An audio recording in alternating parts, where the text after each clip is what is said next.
Hello and welcome all my dear student.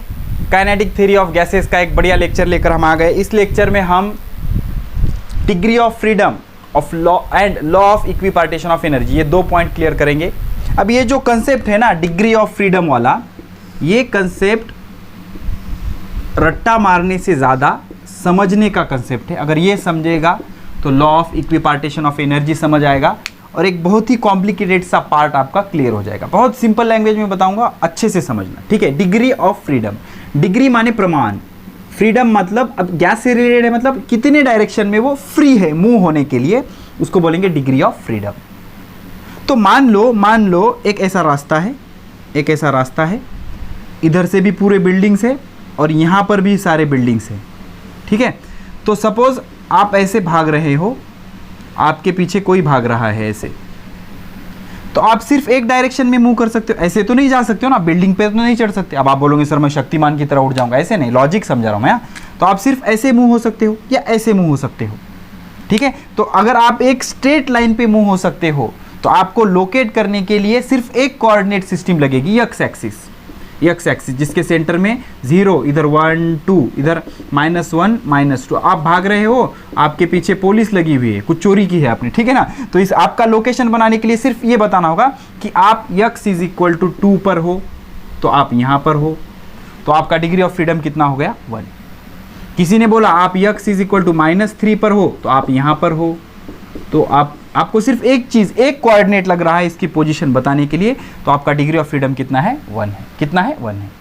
मान लो आप दो डायरेक्शन में मूव कर सकते हो, मतलब प्लेन में मूव कर सकते हो, इधर जाओगे किधर भी जाओगे, तो आपको दो एक्सिस की सिस्टम लेनी पड़ेगी। कौन कौन सी, x एंड y। सपोज आप यहाँ पर हो तो आपकी पोजीशन बताने के लिए अब मुझे क्या करना पड़ेगा, दो पॉइंट बताने पड़ेंगे। एक तो x = 3 और दूसरा y = 5। तो आप कहाँ पर हो, 3,5 पर। तो आपकी पोजीशन बताने के लिए मुझे दो कोऑर्डिनेट की जरूरत पड़ रही है, x एंड y। तो आपका डिग्री ऑफ फ्रीडम कितना है, 2। सिंपल, टेंशन नहीं लेना, कितना है, 2। मान लो आप स्पेस में मूव हो रहे हो, जैसे किसी बैट्समैन ने 6 हिट किया, तो हिट करे वाला 6 ऐसे स्पेस में जा रहा है ना, अभी स्पेस में जा रहा है, तो किसी प्लेन में बैठेगा क्या, वो नहीं बैठेगा। तो कितने एक्सिस लगेंगे, 3, x y एंड z। तो यहाँ पर हो आप, तो आपके 3 कोऑर्डिनेट बताने पड़ेंगे, x y एंड z। तो आपका डिग्री ऑफ फ्रीडम कितना है, 3 है। तो सिंपल है, degree of freedom of a system are defined as the total number of coordinates, coordinate माने x coordinate, y coordinate, z coordinate, total number of coordinate required to describe the position, और एक चीज add करेंगे, and configuration मतलब किस तरह से move हो रही है, एंड कॉन्फ़िगरेशन ऑफ सिस्टम। तो आपका सिस्टम किस तरह से मूव हो रहा है, उसकी पोजीशन बताने के लिए कितने कोऑर्डिनेट की जरूरत है, उसको बोलेंगे डिग्री ऑफ फ्रीडम। मान लो आप सिर्फ एक स्ट्रेट लाइन पे मूव हो रहे हो तो आपका डिग्री ऑफ फ्रीडम 1। क्यों, बिकॉज आपको लोकेट करने के लिए एक कोऑर्डिनेट लगेगा, x। मान लो आप प्लेन में मूव हो रहे हो तो आपको लोकेट करने के लिए दो कोऑर्डिनेट लगेंगे, तो आपका डिग्री ऑफ फ्रीडम 2। आप स्पेस में मूव हो रहे हो तो आपका डिग्री ऑफ फ्रीडम कितना रहेगा, 3 रहेगा। कितना रहेगा, 3 रहेगा, ठीक है। अब हमारे पास 2-3 तरह के गैसेस होते हैं, ठीक है, 2-3 तरह के गैसेस होते हैं। आराम से समझना कंसेप्ट, डिग्री ऑफ फ्रीडम का concept, law of equipartition of energy समझने के लिए बहुत इंपॉर्टेंट है, ठीक है। एक होता है मोनो एटॉमिक गैस, जैसे कि हेलियम। एक होता है डायएटॉमिक गैस। अब डायएटॉमिक गैस दो तरीके के हो सकते हैं, एक होता है रिजिड, बताऊंगा, कोई टेंशन नहीं लेना, और एक होता है इलास्टिक, जैसे कि नाइट्रोजन, ऑक्सीजन, कार्बन मोनोऑक्साइड, ये है इलास्टिक, बोलूंगा, टेंशन मत लेना। हाइड्रोजन कैसे होता है, रिजिड, और एक होता है पॉलीएटॉमिक, जैसे कि कार्बन डाइऑक्साइड गैस है। कार्बन डाइऑक्साइड 2 से ज्यादा होगा तो ये क्या हो जाएगा, पॉलीएटॉमिक, ठीक है। अब देख लो, मोनो एटॉमिक गैस जो होगा, जैसे कि हेलियम, ये क्या करेगा, एक तो x एक्सिस पे मूव करेगा, या फिर y एक्सिस पे मूव करेगा, या फिर z एक्सिस पे मूव करेगा, और ये सिर्फ एक ही तरह की मोशन करेगा, ट्रांसलेशनल, सीधे मूव होगा, वो लीनियर डायरेक्शन में मूव होगा, घूमेगा क्या, रोटेशन करेगा क्या, नहीं। तो आइडियल गैस का कंसेप्ट क्या होता है, गैस का सिंगल मॉलिक्यूल कभी भी रोटेशनल मोशन नहीं करता, सिंगल एटम कभी भी रोटेशनल मोशन नहीं करता। तो इसके क्या होंगे, 3 degree of freedom, DOF, degree of freedom, और तीनों कैसे होंगे, ट्रांसलेशनल, तीनों कैसे होंगे, translational degree of freedom. X पे जाएगा, वाई पे जाएगा या जेड पे जाएगा। तो इसको स्पेस में मूव वाले पॉइंट के लिए कितने कोऑर्डिनेट लगेंगे, एक्स, वाई एंड जेड। तो मोनो एटॉमिक गैस जो कि रोटेशनल मोशन नहीं करता, और हम ऐसा एज्यूम करके चलते हैं कि रोटेशनल मोशन स्टार्ट नहीं होती। अब लिमिट से ज़्यादा अगर टेम्परेचर होगा 1000 केल्विन, 5000 केल्विन, तो उसका रोटेशनल मोशन भी स्टार्ट होता है, लेकिन हम मोनो एटॉमिक के लिए उसको इग्नोर मारते हैं, उसको कंसीडर नहीं करते। अब जो डायएटॉमिक गैस होते हैं और रिजिड होते हैं माने एक हाइड्रोजन, ये दूसरा हाइड्रोजन, इसके बीच का जो बॉन्ड है ये रिजिड होगा, रिजिड मतलब कड़क होगा, ओके। ये इलास्टिक होगा क्या, नहीं। और मान लो ये कार्बन है और ये ऑक्सीजन है, कार्बन मोनोऑक्साइड, तो इसके बीच का जो बॉन्ड होगा वो स्प्रिंग की तरह होगा, इलास्टिक होगा। तो इन दोनों के बीच में क्या फर्क होता है, तो जब रिजिड होता है तो ये दोनों मॉलिक्यूल क्या करेंगे, एक्स एक्सिस पे जाएंगे, ये दोनों मॉलिक्यूल क्या करेंगे, वाई एक्सिस पे जा सकते हैं, दोनों मॉलिक्यूल क्या हो सकते हैं, जेड एक्सिस पे जा सकते हैं। मतलब इसके तीन ट्रांसलेशनल डिग्री ऑफ फ्रीडम है, तीन ट्रांसलेशनल डिग्री ऑफ फ्रीडम है, और इसमें क्या होते हैं, दो रोटेशनल डिग्री ऑफ फ्रीडम होते हैं, रोटेशनल डिग्री ऑफ फ्रीडम। दो क्यों होते हैं सर, देख लो। मान लो ये जो हाइड्रोजन का मॉलिक्यूल है, ये मान लो आपका ये y एक्सिस है, ये z एक्सिस है, मान लो ये x एक्सिस है, दिस इज x एक्सिस। तो आपका हाइड्रोजन का मॉलिक्यूल कौन से एक्सिस पे, x एक्सिस पे है। तो ये कैसे रोटेट होगा, ये तो ये क्या होगा, अराउंड z एक्सिस रोटेट होगा या अराउंड y एक्सिस रोटेट होगा। अगर x एक्सिस खुद के एक्सिस के अबाउट ये रोटेट हुआ तो इसकी पोजीशन चेंज होगी क्या, नहीं छोड़। मान लो ये ऐसे घूम रहा है तो ये x पे ही रहेगा ना, x पे रहेगा। ये ऐसा है भाई, ये ऐसे घूम रहा है तो कोऑर्डिनेट सिस्टम घूम सकती है ना, तो x एक्सिस के अबाउट घूम रहा है तो उसकी पोजीशन चेंज होगी क्या, नहीं। तो हम इसके दो ही rotational degree of freedom consider करेंगे, एक तो अबाउट z या about y। About x consider करेंगे क्या, नहीं। मान लो ये मॉलिक्यूल y पे होता, y एक्सिस पे होता, तो हम जिस एक्सिस पे है उसका डिग्री ऑफ फ्रीडम कंसीडर नहीं करते, बिकॉज अबाउट वो एक्सिस अगर वो घूमेगा तो उसकी पोजीशन चेंज होगी क्या, नहीं होगी। तो इसके रोटेशनल डिग्री ऑफ फ्रीडम कितने होंगे, दो, तीसरा हम निगलेक्ट कर देंगे, 3 और 2 5। तो इसके डिग्री ऑफ फ्रीडम कितने होंगे, 5। 5 में के 3 कैसे होंगे, ट्रांसलेशनल, 2 रोटेशनल, और तीसरा कौन सा रोटेशनल छोड़ दिया आपने, जो जिस एक्सिस के अबाउट वो खुद प्रेजेंट है, ठीक है। खुद के एक्सिस के अबाउट घूमना वो डिग्री ऑफ फ्रीडम माना नहीं जाता, बिकॉज उसके अबाउट उसकी पोजीशन चेंज नहीं होती। तो इसमें 3 ट्रांसलेशनल और 2 रोटेशनल डिग्री ऑफ फ्रीडम आएंगे। तो टोटल कितने, 5 डिग्री ऑफ फ्रीडम आएंगे। कितने डिग्री ऑफ फ्रीडम आएंगे, 5 डिग्री ऑफ फ्रीडम आएंगे।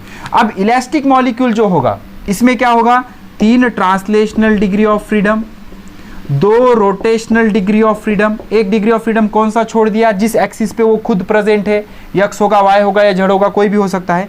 और इसमें 2 additional vibrational degree of freedom होता है। एक्चुअली एक ही वाइब्रेशनल डिग्री ऑफ फ्रीडम होता है, लेकिन वाइब्रेशनल डिग्री ऑफ फ्रीडम में 2 टर्म्स होते हैं, 2 टर्म्स, एक काइनेटिक एनर्जी वाली और एक पोटेंशियल एनर्जी वाली। बताऊंगा मैं आपको law of equipartition of energy में, इसीलिए हम उसको क्या मानते हैं, 2। तो ऐसे टोटल कितने डिग्री ऑफ फ्रीडम होते हैं, 7 टर्म्स या 7 डिग्री ऑफ फ्रीडम होते हैं। 3 ट्रांसलेशनल, 2 रोटेशनल और 2 वाइब्रेशनल। 2 वाइब्रेशनल बोलो या एक ही वाइब्रेशनल होता है, लेकिन वो 2 के बराबर कंट्रीब्यूट करता है, बिकॉज उसमें दोनों एनर्जीज कंट्रीब्यूट होते हैं, काइनेटिक एंड पोटेंशियल, ठीक है। अब ये जो पॉलीएटॉमिक होता है, पॉलीएटॉमिक का ठीक है, थोड़ा सा उसको पोस्टपोन करेंगे हम। ये समझ आया आपको, मोनोएटॉमिक, डायएटॉमिक, इलास्टिक अलग, रिजिड अलग, ठीक है। तो इसका जो रिजिड वाले का जो बॉन्ड है ऐसा कड़क है, ये इलास्टिक के लिए ऐसे ऐसे मूव करेगा क्या, नहीं। लेकिन ये स्प्रिंग की तरह बॉन्ड होगा तो ये ऐसे ऐसे मूव कर सकता है। और इसका वाइब्रेशन और डिग्री ऑफ फ्रीडम एक ही होता है, लेकिन हम उसके 2 कंसीडर करते हैं, बिकॉज दोनों टर्म होते हैं, kinetic energy as well as potential energy, ठीक है। तो मोनोएटॉमिक होगा तो कम टेम्परेचर पे या ज्यादा टेम्परेचर भी हम रोटेशन को इग्नोर करते हैं, लेकिन यहाँ पर भी जो रोटेशन स्टार्ट होता है, दिस रोटेशनल, डायएटॉमिक में भी जो रोटेशन स्टार्ट होता है वो हाई टेम्परेचर पे, 100 केल्विन के बिलो रोटेशन नहीं होगा, ठीक है। अगर कहीं घुमा फिरा के पूछ रहा है 100 किलो का टेम्परेचर, पर्पसफुली आपको लग रहा है कि टेम्परेचर को ज़्यादा इंपॉर्टेंस दिया गया है, तो इसके बारे में भी सोचना कि 100 केल्विन के नीचे रोटेशनल मोशन मॉलिक्यूल का स्टार्ट नहीं होगा, टेम्परेचर ज़्यादा होगा तभी रोटेशन स्टार्ट होगा। तो मोनोएटॉमिक गैस के लिए 3 डिग्री ऑफ फ्रीडम, तीनों translational degree of freedom. Diatomic rigid के लिए 5 डिग्री ऑफ फ्रीडम, जिसमें के 3 ट्रांसलेशनल होंगे, 2 रोटेशनल होंगे। और तीसरा रोटेशनल क्यों निगलेक्ट किया, खुद के जिस एक्सिस पे वो प्रेजेंट है उसके अबाउट अगर वो घूम रहा है तो उसकी पोजीशन चेंज नहीं होती, इसको हमने वो निगलेक्ट कर दिया, वो कंसीडर नहीं करते। और डायएटॉमिक इलास्टिक होगा, जैसे कि नाइट्रोजन, ऑक्सीजन या कार्बन मोनोऑक्साइड, तो इसके टोटल 7 टर्म होते हैं, 3 ट्रांसलेशनल, 2 रोटेशनल, 1 वाइब्रेशनल, लेकिन हम इसको 2 कंसीडर करते हैं बिकॉज इसमें 2 टर्म होते हैं, काइनेटिक एनर्जी और पोटेंशियल एनर्जी के, आगे आपको पता लगेगा, ठीक है। तो आगे बढ़ते हैं। अब law of equipartition of energy सीखेंगे, लेकिन इससे पहले समझ लो डिग्री ऑफ फ्रीडम वाला कंसेप्ट क्या था। जो मोनो एटॉमिक गैस होता है, मोनो एटॉमिक गैस, एक ही एटम वाला गैस, इसके 3 ट्रांसलेशनल डिग्री ऑफ फ्रीडम होते हैं। 3 ट्रांसलेशन, वो एक्स पे जाएगा, वाई पे जाएगा या जेड पे जाएगा, no rotational degree of freedom. जो डायएटॉमिक होते हैं उसमें 2 ऑप्शन हैं, एक तो डायएटॉमिक रिजिड और दूसरा डायएटॉमिक इलास्टिक। डायएटॉमिक रिजिड होंगे तो 3 ट्रांसलेशनल और 2 रोटेशनल। एक को हम इग्नोर करते हैं बिकॉज जिस एक्सिस पे वो प्रेजेंट होता है अबाउट उसी एक्सिस अगर वो घूम रहा है तो उसकी पोजीशन चेंज नहीं होगी, तो 2 रोटेशनल होंगे। तो टोटल कितने, 5 degree of freedom, DOF degree of freedom. और इलास्टिक अगर होगा तो 3 ट्रांसलेशनल प्लस 2 रोटेशनल, 1 वाइब्रेशनल होगा, लेकिन इसको हम 2 कंसीडर करते हैं। मतलब हम क्या मानते हैं कि वो डबल कर देते हैं उसको, ओके, 2F, ओके। तो ये कितने हो गए, 2 और 2 4 और 3 4 और 3 7 डिग्री ऑफ फ्रीडम होते हैं। इसके कितने होते हैं, 7 डिग्री ऑफ फ्रीडम। और अगर पॉलीएटॉमिक होता है, पॉलीएटॉमिक होता है तो इसके 3 ट्रांसलेशनल डिग्री ऑफ फ्रीडम होते हैं, तीनों रोटेशनल। अब तीनों रोटेशनल कंसीडर करेंगे बिकॉज पॉलीएटॉमिक गैस अगर होगा, पॉलीएटॉमिक गैस ऐसा स्पेस में होगा ना ऐसा, तो किसी भी एक्सिस के अबाउट वो घूमेगा तो उसकी पोजीशन चेंज हो जाएगी। 2 से ज़्यादा एटम होंगे तो पॉलीएटॉमिक बोलेंगे। और इसमें F वाइब्रेशनल होते हैं, कितने, F वाइब्रेशनल होते हैं। टोटल कितने F वाइब्रेशनल होते हैं, 3 translational, 3 rotational and F vibrational degree of freedom होते हैं। 3 translational, 3 rotational and F vibrational degree of freedom होते हैं, ठीक है। तो this is the concept of degree of freedom. अब मान लो कि एक मोनो एटॉमिक गैस है, okay. The kinetic energy of mono atomic gas molecule is given by okay, law of equipartition of energy कहाँ से आया देख लो, given by kinetic energy, okay, is equal to 1/2 m vx square plus 1/2 m vy square plus 1/2 m vz square. ऐसा क्यों आया, because एक gas molecule है जो v वेलोसिटी से रैंडमली स्पेस में मूव कर रहा है, तो इसके 3 कोऑर्डिनेट होंगे इस वेलोसिटी के, एक x डायरेक्शन में, एक y डायरेक्शन में, एक z डायरेक्शन में। x डायरेक्शन में vx, y डायरेक्शन में vy और z डायरेक्शन में vz। तो काइनेटिक एनर्जी कितनी आएगी, इसका मास क्या होगा m, तो 1/2 m vx square, 1/2 m vy square, 1/2 m vz square. The average kinetic energy of a single molecule is given by, क्या हो जाएगा, E एवरेज। इसको कैसा लिखा जाता है, E एवरेज को, ये ऐसा सिंबल होता है, 1/2 m vx स्क्वायर, इसका मतलब होता है एवरेज काइनेटिक एनर्जी, हाँ, प्लस एवरेज काइनेटिक एनर्जी इन y डायरेक्शन, प्लस ये ऐसा लिखना मत भूलना, average kinetic energy in z direction, average kinetic energy in z direction. But हमें पता है, हमें पता है, ऑलरेडी पता है कि kinetic energy of a single molecule और kinetic energy of a single molecule, average kinetic energy is 3/2 kb into T। सबको पता है kb is constant, Boltzmann constant, capital T is absolute temperature. तो इस 3/2 kb into T को मैं कैसे लिख सकता हूँ, E average is equal to 1/2 kb into T plus 1/2 kb into T plus 1/2 kb into T, okay. तो इसको देंगे हम इक्वेशन नंबर फर्स्ट, इसको देंगे हम इक्वेशन नंबर सेकंड। तो आप क्या करो, इक्वेशन 1 को इक्वेशन 2 के साथ कंपेयर करो। तो E एवरेज, ये average kinetic energy on x direction या 1 degree of freedom, average kinetic energy in x direction is equal to, ये कितना आ जाएगा, इसके जितना आ जाएगा, 1/2 kb into T। Average kinetic energy in second degree of freedom, that is y axis, average kinetic energy into y direction is 1/2 kb into T। और average kinetic energy on z axis 1/2 m vz square is equal to 1/2 kb into T।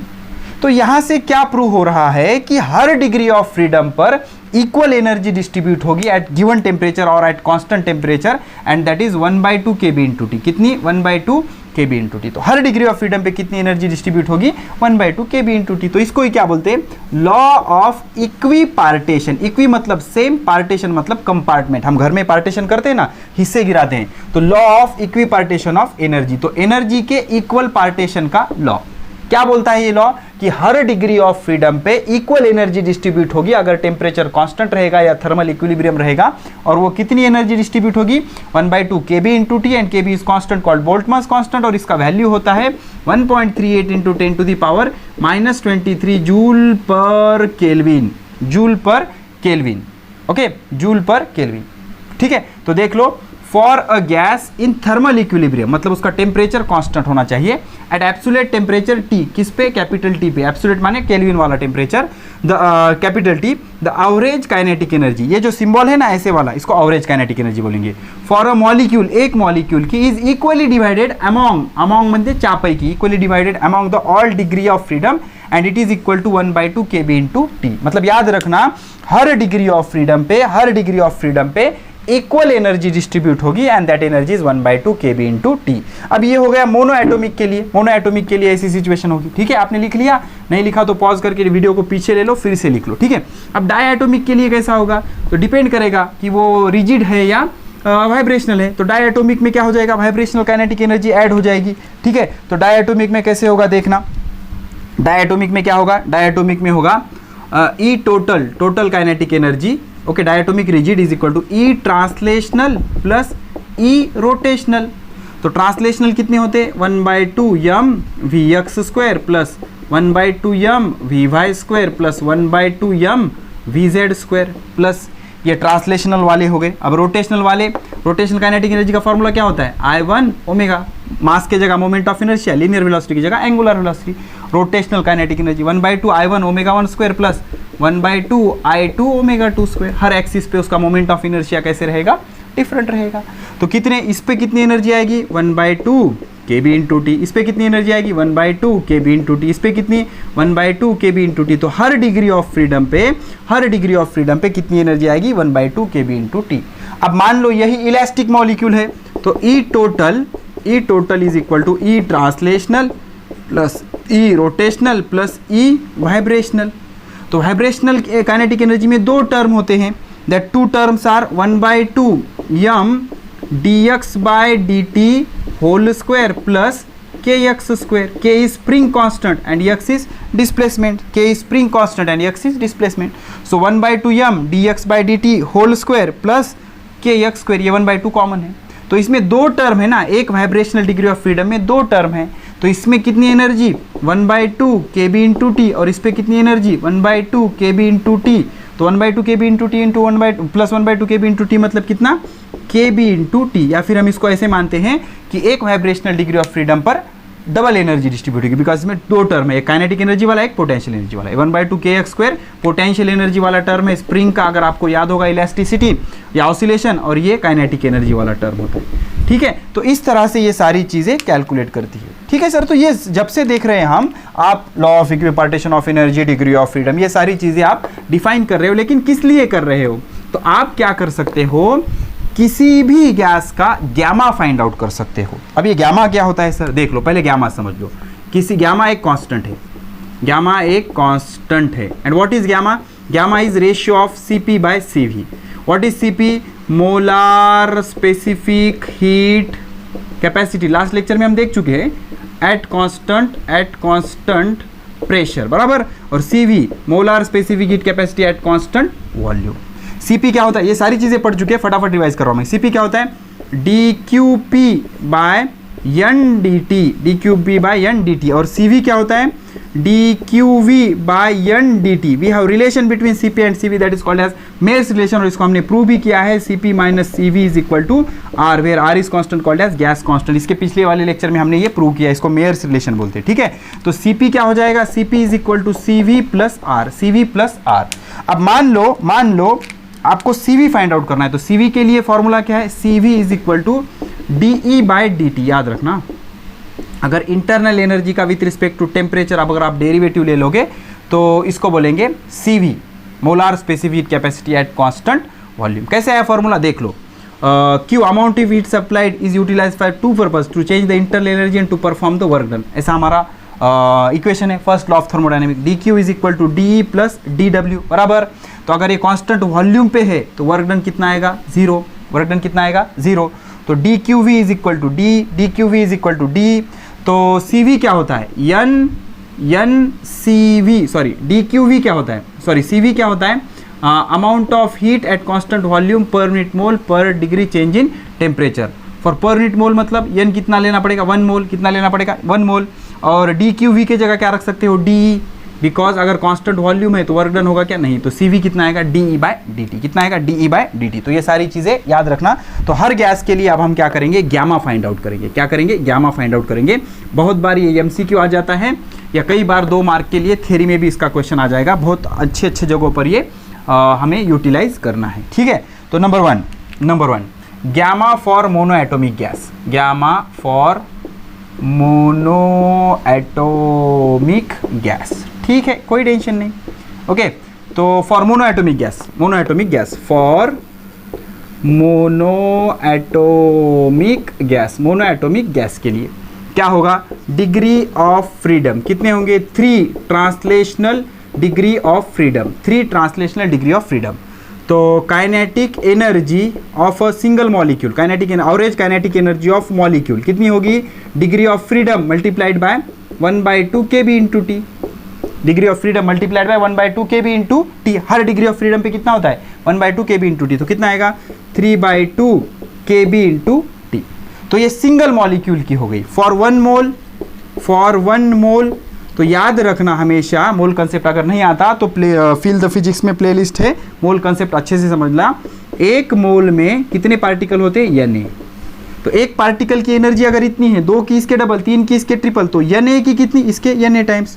तो for 1 mole kinetic energy of 1 mole 3/2 kb into T into Na, kb into T into Na, इसको बोलेंगे E, kinetic energy पर mole, but kb into Na is R, kb into Na is R, बराबर, kb into Na is R, so that is 3/2 RT, कितना 3/2 RT, where R is constant called gas constant। ये Boltzmann constant या Avogadro's number, इसकी value 6.023 into 10⁻23 होती है। kb की value कितनी होती है, 1.38 इंटू 10⁻23। इन दोनों को मल्टीप्लाई करोगे तो 8.314 आएगा जूल पर केल्विन पर मोल, और इसी को हम क्या बोलते हैं, गैस कांस्टेंट। तो ये आ गई E की वैल्यू, काइनेटिक एनर्जी पर मोल, या इंटरनल एनर्जी पर मोल भी बोल सकते हो आप इसको। तो यहाँ से मिलेगा CV क्या होता है, DE/dt, derivative of E with respect to temperature. तो क्या करेंगे, DE divided by dt into E की वैल्यू क्या है, 3/2 RT। तो 3/2 R सामने ले लो, 3/2 R सामने ले लो, T का डेरिवेटिव कितना आएगा 1। तो CV की वैल्यू मिल गई 3/2 R। अब यहाँ से निकालेंगे CP, क्या निकालेंगे, CP कैसे निकालेंगे, CP minus CV is equal to R।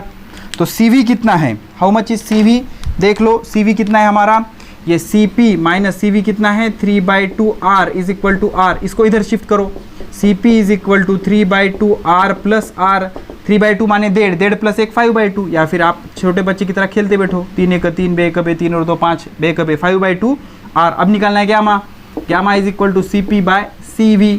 So gamma CP कितना है भाई, CP है 5/2 R, और अल्हम्दुलिल्लाह CV कितना है, CV है 3/2 R से R कैंसिल, 2 से 2 कैंसिल। Gamma for mono atomic gas is 5/3, रट्टा मार लेना, gamma for mono atomic gas is 5/3 हो गया। चलो ठीक है, अब बढ़ते हैं डायएटोमिक के लिए।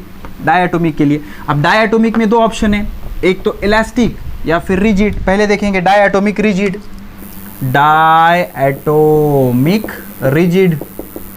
इसका गैमा पता करना है।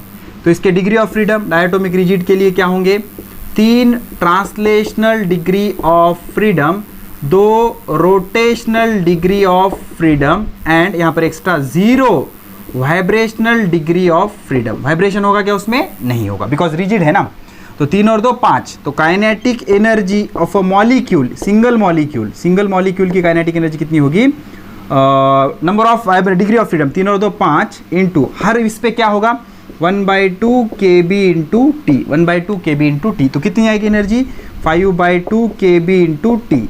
फॉर 1 मोल, एक मोल के लिए आपको क्या करना पड़ेगा, एवोगाड्रो नंबर से मल्टीप्लाई करना पड़ेगा। तो काइनेटिक एनर्जी पर mole is equal to 5/T kb into T into Na। क्यों किया ऐसा भाई, एक मॉलिक्यूल की एनर्जी इतनी है, तो एक मोल में कितने मॉलिक्यूल्स होंगे या कितने पार्टिकल्स होंगे, यानी जितने, एक की इतनी तो दो की डबल, तीन की ट्रिपल, तो यानी कि यानी टाइम्स करना पड़ेगा। Now K B into N A is equal to R, तो क्या हो जाएगा, ई हो जाएगा 5/2 R T, R is constant called as gas constant. अब निकालेंगे सी वी, सी वी क्या होगा, D E by D T, इसका derivative, so D by D T of E कितना है 5/2 आर टी। इसमें 5/2 आर क्या है, कांस्टेंट, आगे ले लो 5/2 आर, आगे आ जाएगा टी का डेरिवेटिव 1, ये हो गया सी पी, सी पी से निकलेगा C V by Mayer's relation, C P minus C V is equal to R, C P minus C V is equal to R. So C P minus C V कितना है 5/2 R is equal to R, इसको इधर shift कर लो, plus हो जाएगा C P is equal to R plus 5/2 R, इधर कुछ नहीं मतलब एक, बे का बे, पाँच का पाँच, पाँच और दो सात, 7/2 आर, तो C P is equal to 7/2 R, ये हो गया सी पी। ग्यामा क्या होता है, gamma is ratio of C P by C V, तो सी पी क्या है, सी पी है 7/2 आर, और सी वी क्या है, सी वी है 5/2 आर, आर से आर कैंसिल, 2 से 2 कैंसिल, तो 7/5, ये क्या आ गया gamma for diatomic rigid, diatomic rigid हो गया, डायटोमिक रिजिड। अब करते हैं डायटोमिक इलास्टिक के लिए, डायटोमिक इलास्टिक के लिए, तो डायटोमिक इलास्टिक और रिजिड में क्या फ़र्क होगा, डायटोमिक इलास्टिक में 1 vibrational degree of freedom add हो जाएगा, जिसमें 2 टर्म होंगे, कितने टर्म होंगे, 2, एक काइनेटिक एनर्जी का, एक पोटेंशियल एनर्जी का, तो टोटल कितने लेने पड़ेंगे, 3 और 2 5, और ये 2 7 डिग्री ऑफ फ्रीडम, 7 कंसीडर करने पड़ेंगे हमें, होंगे 6 ही लेकिन 7 कंसीडर करने पड़ेंगे, बिकॉज वाइब्रेशनल काइनेटिक एनर्जी में 2 टर्म होते हैं, ठीक है ना, 3 और 2 5 6 7। तो काइनेटिक एनर्जी ऑफ 1 मॉलिक्यूल, एक मॉलिक्यूल की एवरेज काइनेटिक एनर्जी कितनी हो जाएगी, 7 degree of freedom into 1/2 kb into T. Law of equipartition of energy क्या बोलता है, हर डिग्री ऑफ फ्रीडम पे इतनी एनर्जी लेना है, यहाँ पर कितने हैं 7, तो ये क्या हो जाएगा 7/2 kb into T into N A, कितने का, 1 मोल का, एक मॉलिक्यूल का अगर इतना है तो 1 मोल के लिए एवोगैड्रोस नंबर से मल्टीप्लाई कर दिया, kb इंटू एन ए क्या हो जाएगा आर, तो क्या हो जाएगा E is equal to 7/2 R T, बराबर 7/2 R T.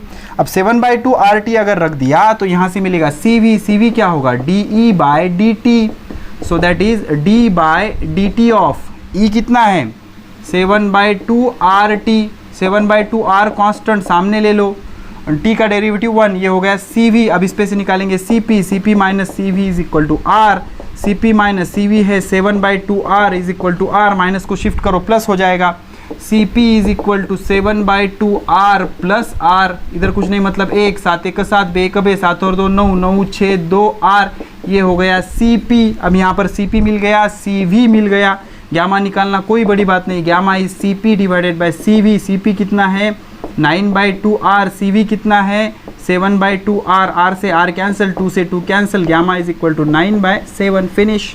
So this is the gamma of diatomic and elastic molecule, diatomic elastic molecule, ठीक है।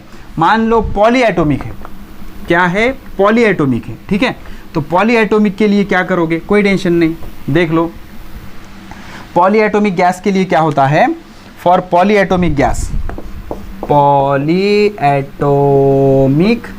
गैस, पॉलीएटोमिक गैस के लिए क्या होता है, 3 translational degree of freedom, 3 rotational degree of freedom. जो तीसरा हम डायटोमिक में रोटेशनल निगलेक्ट कर रहे थे, इसमें नहीं करने देते, करने नहीं जमता, उसको पोजीशन चेंज होती है उसकी, और F vibrational degree of freedom. लेकिन प्रॉब्लम क्या है, एक वाइब्रेशन पे 2 होते हैं टर्म, एक काइनेटिक एनर्जी की, एक पोटेंशियल एनर्जी की, तो हमें एफ के बजाय क्या लेना पड़ेगा, 2f लेना पड़ेगा। एक्चुअली में एफ वाइब्रेशनल होते हैं लेकिन हमें 2f लेना पड़ेगा, क्यों, बिकॉज एक टर्म में 2 टर्म है, 1/2m dy/dt dx/dt whole square plus 1/2 kx², 2 term kinetic energy और पोटेंशियल एनर्जी के, तो टोटल कितने टर्म आए 3/2 kb इंटू टी, ये हो गया 3/2 kb इंटू टी, रोटेशनल वाला हो गया, plus 2f/2 kb into T, ठीक है। Sir f degree of freedom है तो 2f क्यों लिया, बिकॉज इसमें 2 टर्म है ना, 2 टर्म है, समझ में आया ना, 2 टर्म है तो ट्वाइस करना पड़ेगा, तो 3/2 प्लस 3/2 मतलब क्या हो गया 3 kb into T, 3 kb into T plus ये cancel f kb into T, तो क्या कॉमन निकला 3 प्लस f अंदर रह गया और कॉमन क्या निकला kb इंटू टी, ये हो गया kinetic energy of a single molecule, kinetic energy of a single molecule for 1 mole, for 1 मोल, 1 मोल के लिए क्या करोगे, Na से मल्टीप्लाई करो, Na से, तो आपको मिलेगी E काइनेटिक एनर्जी पर मोल, क्या हो जाएगा 3 + F into KB into T into Na, but KB into Na की जगह क्या रख सकते हो, capital R is gas constant, तो E क्या आ जाएगा 3 + F, F मतलब vibrational degree of freedom RT। अब यहाँ से मिलेगा CV क्या होगा dE/dt, इसका डेरिवेटिव सीधा 3 + F R आगे आ जाएगा, 3 + F R आगे आ जाएगा, T का डेरिवेटिव 1, तो ये आ गया CV। एक बार CV मिल गया, CP निकालना कोई मुश्किल काम नहीं है, क्या हो जाएगा CP - CV = R, तो CP - CV कितना है 3 + F इंटू R = R, ये माइनस उठाकर इधर प्लस हो जाएगा, CP = R + 3 + F into R, दोनों में से R कॉमन निकाल लो तो बचेगा क्या 1 + 3 + F, तो 1 + 3 + F क्या हो जाएगा 4 + F, ये आ गया CP आ गया, CV आ गया, गामा निकाल लो, गामा = CP / CV, CP कितना है R × 4 + F, CV कितना है R × 3 + F, तो R कैंसल, तो 4 + F / 3 + F, बहुत बार नीट एग्जाम में आ चुका है ये, 4 + F / 3 + F, this is the value of gamma for polyatomic gases, ठीक है।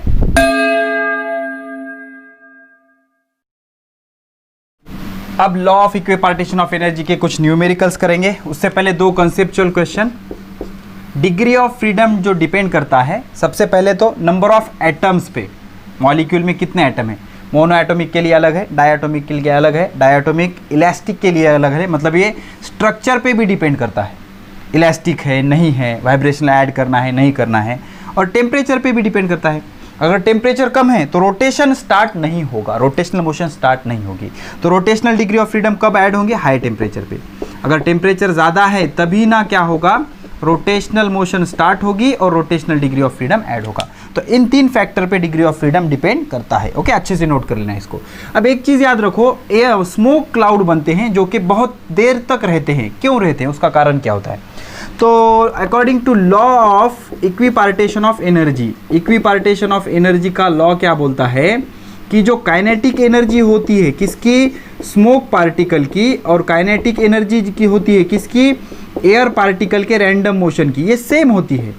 लेकिन स्मोक पार्टिकल का जो मास है वो बहुत ज़्यादा होता है, तो मास ज़्यादा होने के कारण इसकी वेलोसिटी क्या हो जाएगी, कम हो जाएगी। क्यों, देखो स्मोक पार्टिकल की एनर्जी होगी 1/2 mv², इसकी एनर्जी होगी 1/2 mv², लेकिन एयर पार्टिकल का मास कम होगा इसलिए वेलोसिटी ज़्यादा होती है, तो एयर का जो फ्लो होने की एबिलिटी है वो ज़्यादा है। लेकिन स्मोक पार्टिकल का मास बहुत ज़्यादा होगा तो काइनेटिक एनर्जी सेम रखने के लिए वेलोसिटी बहुत कम होगी, तो वेलोसिटी अगर कम होगी तो ये धीरे धीरे फ्लो करेंगे, ओके, डिफ्यूज धीरे धीरे होंगे, इसलिए ज़्यादा देर तक ये रह सकते हैं, ओके। तो top of the cloud of smoke hold together for hours, ज़्यादा घंटों तक रह सकते हो, क्यों, the smoke particles have same kinetic energy as per air molecule in random motion. Random motion जो एयर मॉलिक्यूल करते हैं उनकी काइनेटिक एनर्जी और स्मोक पार्टिकल की काइनेटिक एनर्जी सेम रहेगी, लेकिन स्मोक पार्टिकल का मास बहुत ज़्यादा होता है इसलिए उनकी वेलोसिटी कम होगी कंपैरेटिवली टू एयर मॉलिक्यूल, इसलिए वो डिफ्यूज स्लोली डिफ्यूज होंगे, धीरे धीरे जाएंगे, वजन ज़्यादा है, ठीक है। हेंस रिमेन्स फॉर आवर्स या फिर लॉन्ग टाइम, तो ज़्यादा देर के लिए क्यों रहते हैं, बिकॉज उनका मास ज़्यादा होता है इसलिए उनकी वेलोसिटी कम होगी, okay. So let me solve this numericals for you. Before that you should remember that कि मोनो एटॉमिक गैस अगर होगा, मोनो एटॉमिक, तो इसके डिग्री ऑफ फ्रीडम कितने होंगे, 3, डिग्री ऑफ फ्रीडम कितने होंगे, 3, और तीनों ट्रांसलेशनल होंगे। डायएटॉमिक होगा, रिजिड होगा, और जब तक बोला ना जाए रिजिड ही लेना है, 3 ट्रांसलेशनल और 2 रोटेशनल, टोटल 5, और बोल दिया गया है वाइब्रेशनल, वाइब्रेशन का इंक्लूड किया है या फिर कार्बन मोनोऑक्साइड नाइट्रोजन दिया है, तब सोचना इसके बारे में। 3 ट्रांसलेशनल, 2 रोटेशनल, 1 वाइब्रेशनल होता है लेकिन हम 2 ले लेते हैं, total 7 degree of freedom, because vibrational degree of freedom का जो 1 डिग्री ऑफ फ्रीडम है उसमें 2 टर्म आते हैं, काइनेटिक एनर्जी, एक पोटेंशियल एनर्जी। और जो पॉलीएटॉमिक होता है उसके लिए 3 ट्रांसलेशनल, 3 रोटेशनल और F वाइब्रेशनल, लेकिन वाइब्रेशनल के लिए 2F लेना है बिकॉज एक वाइब्रेशनल पे 2 टर्म होते हैं, ठीक है। तो इस तरह से ये सारी चीज़ें आप कर सकते हो। और law of equipartition of energy क्या बोलता है, हर डिग्री ऑफ फ्रीडम पे कितनी काइनेटिक एनर्जी रहेगी 1/2 kb इंटू टी। ओके, तो उसका यूज करके हम ये 4 न्यूमेरिकल सॉल्व करेंगे। फाइंड काइनेटिक एनर्जी पर मॉलिक्यूल, एक मॉलिक्यूल की of a mono atomic gas at 300 kelvin. कोई टेंशन नहीं, याद रखना temperature is measure of kinetic energy of gas molecule. Temperature is measure of kinetic energy of gas molecule. तो किसी gas molecule की काइनेटिक एनर्जी मतलब temperature होता है, सिर्फ टेम्परेचर पे वो डिपेंड करता है। तो kinetic energy of a single molecule is 3/2 kb into T. Single molecule बोल रहा है ना, और मोनो एटॉमिक गैस है, इसलिए डिग्री ऑफ फ्रीडम कितने 3, और एक पे कितना 1/2 kb इंटू टी। तो ये 3/2 का 3/2 kb Boltzmann constant 1.38 into 10⁻⁻23 into temperature कितना है 300 केल्विन। 300 केल्विन, ये 2 0 अगर कैंसिल करोगे तो इसमें +2 करना पड़ेगा। 2 में से 23 गए, -21 बचेंगे, और 3 3 9, तो 9/2 इंटू 1.38 बे कबे बे 0 0 बे 5 10 बे 9 18 9 9 81 लाएगा, चले 8 8 9 5 45 और 8 53। अरे 5 9 5 45 और 8 कितने 1.38 इंटू 10⁻⁻23 9 9 6 2 1.38 बे 0 0 बे सखम 12, आई एम सॉरी हाँ, ओवर कॉन्फिडेंस, बे 0 0 बे सखम 12 बे 9 18, तो 9 9 81 ला 1 चले 8 9 8 9 सख साइन नम 54 54 और 8 54 और 8 62। ओके, तो 2 के बाद पॉइंट 6.21 इंटू 10⁻⁻21 जूल पर मॉलिक्यूल। एक मॉलिक्यूल का पूछा है ना, कैलकुलेशन थोड़ा सा आराम से कर लेना यार आप, ठीक है। चलो अब सेकंड वन देखो कितना इंटरेस्टिंग, स्टेप वाइज हम सॉल्व करेंगे। Find kinetic energy of 2 mole of mono atomic. Mono atomic implies that 3 degree of freedom, 2 moles implied that twice the molecule at 400 kelvin. कोई टेंशन नहीं, देख लो हम, kinetic energy of 1 mono atomic molecule is 3/2 kb into T. Why 3/2 kb into T? Because 3 degree of freedoms are there, और 1 degree of freedom पे 1/2 kb into T. तो for 1 mole multiplied by Na multiplied by Na, for 2 mole multiplied by 2 Na। एक मोल में अगर Na होंगे तो 2 मोल में 2 Na होंगे। ओके, एक मॉलिक्यूल की इतना, एक मोल की Na से मल्टीप्लाई करो, 2 मोल की 2 Na से मल्टीप्लाई करो, तो क्या हो जाएगा 3/2 kb into T into 2 Na। तो 3 से 3 कैंसिल, तो ये 3 kb इंटू Na क्या होता है, kb इंटू Na होता है R into T, 3RT, 3 into R कितना होता है 8.314, और T कितना है 400। तो ये का दोनों 4 त्रिकम 12 12 गुणिले 8 से 31.4, 12 चौक 48 ला 8 चले 4 12 के 12 और 4 16 7 चला 1 12 36 37 ला 7 चले 3 12 8 96 97 98 99.1 के बाद 9976.8 किधर गया भाई। ठीक है, इन्होंने 3 से सरका लिया, परफेक्ट आंसर, नो प्रॉब्लम। ठीक है, अब 2 कर लो यार आप। नहीं सर सॉल्व कर दो ना। ठीक है भाई, करता हूँ साहब, अभी करता हूँ। Okay, find kinetic energy of 10 kilogram of mono atomic gas at 500 kelvin. कोई टेंशन नहीं, 10 किलोग्राम मोलार मास दिया हुआ है, पहले नंबर ऑफ मोल निकाल लेंगे। नंबर ऑफ मोल क्या होगा, number of mole is equal to given weight divided by molecular weight. तो गिवन वेट कितना है 10 किलोग्राम, और मॉलिकुलर वेट कितना है 4 इंटू 10⁻³ किलोग्राम पर मोल है। ठीक है, 4 1 4 4 2 8 4 5 20 -3 ऊपर जाके +3 2.5 इंटू 10⁻³ मोल। ठीक है, तो काइनेटिक एनर्जी कौन सा गैस है, मोनो एटॉमिक है ना, तो एक मॉलिक्यूल का 3/2 kb इंटू टी, एक मोल का इंटू Na, n मोल का इंटू n तो kb into Na is R, तो n मोल का 3/2 nRT, फॉर्मूला बन गया 3/2 nRT। तो 3/2 n कितना है 2.5 इंटू 10⁻³ R 8.314, और T कितना है 500 केल्विन। अब कर लेना यार कैलकुलेशन। ठीक है, डेफिनेटली इतना आंसर आ जाएगा। ठीक है, इसका मल्टीप्लीकेशन। अब इसके बाद 4th one, find kinetic energy of 4 moles of diatomic gas at 400 kelvin. Diatomic मतलब क्या हो जाएगा, kinetic energy of a molecule, एक मॉलिक्यूल का 5/2 kb इंटू टी। क्यों 5/2 kb इंटू टी, बिकॉज के 5 डिग्री ऑफ फ्रीडम होंगे, 3 translational 2 rotational. What about vibrational, बोला है कि वहाँ पे कुछ वाइब्रेशन का नहीं, तो unless and until stated vibrational नहीं लेना रिजिड ही रहना है। तो 1 मोल के लिए Na से मल्टीप्लाइड करो और n मोल के लिए n से मल्टीप्लाइड करो। तो 5/2 Kb इंटू यानी क्या होता है R, nRT। तो 5/2 n नंबर ऑफ मोल कितने हैं 4, R 8.31, 4 और T कितना है 400। सिंपली मल्टीप्लाई करो, बे कबे बे दूनी 4, 5 दूनी 10 इंटू 400 इंटू 8.314। तो 1 2 3 3 0 8 चौक 32 लगभग ये आंसर आ जाएगा। कर लेना आप, नो प्रॉब्लम, इतना जो ठीक है। तो law of equipartition of energy and degree of freedom का लेक्चर को करते हैं यहीं पर ख़त्म। Keep studying, best of luck.